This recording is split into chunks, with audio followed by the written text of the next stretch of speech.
We're here today with Andy Blake, Head of Pensions at the BMA. Andy, could you start by summing up the proposed changes to the NHS pension and what they mean for doctors?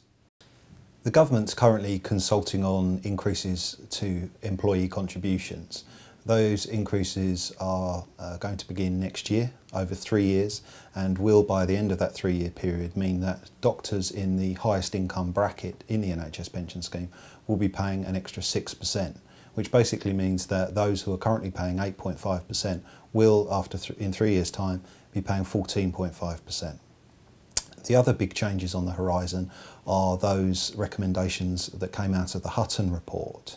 Firstly, that in future the final salary nature of the scheme should be replaced with a career average revalued earnings or CARE scheme, which is much less generous than the scheme which is currently in place. The other change that the government intends to bring in from the Hutton report is linking normal pension age to state pension age. And that essentially means that for some members, they will see their normal pension age increase from a current age 60 up to age 68. So how can doctors find out exactly how they would be affected individually? Well, we've done a lot of work on modelling the proposals and what that will mean for doctors financially, and I would urge all of our members to log on to the BMA website and to have a look at our interactive modeller that we've put together. For example, a junior doctor currently aged 25 who will in future qualify as a consultant and wishes to retire at age 60 would, under these proposals, pay an extra £145,000 in contributions and in return get a pension of less than half that they would under the current regulations. Where's the BMA at the moment in terms of negotiations with the government and the possibility of a ballot on industrial action? I would say that at the moment the government simply aren't listening. They're certainly not negotiating with us, and whilst we meet regularly with the Department of Health to discuss these proposals, there is no sense that we have the option to change any of them. Remember that the last major changes to the NHS pension scheme, which came in April 2008, were developed in partnership between trade unions, NHS employers and the Department of Health, and that of course was a much better approach.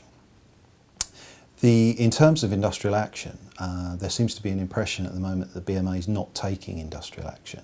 The truth of the matter is that we're not taking industrial action yet. In keeping with colleagues in the Royal College of Nursing and Royal College of Midwives, we are keeping a very close eye on the situation, whilst also making sure that our databases are fully up to date so that we are legally able to ballot members. And I would certainly urge members to go to the BMA website and log on to make sure that their details are correct. What can doctors in different parts of the UK do to fight these changes?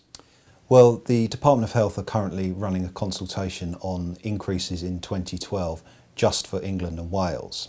So I would certainly urge all members to contact the Department of Health through our website and let them know their feelings on not just the increases to contributions, but also the wider proposals. I understand that the Scottish Government are shortly to begin a consultation period on the increases, and we're currently seeking clarity from the Northern Ireland Government on what they plan to do around consultation. What exactly is happening on the 30th of November? On the 30th of November, the TUC have announced a day of action on pensions, and we're very keen to support that and help members to support that. In order to do so, we are working very closely with other health sector trade unions and also providing members guidance on how they can individually get involved. As I've said earlier, although the BMA aren't taking industrial action on that day, we certainly haven't ruled it out for the future.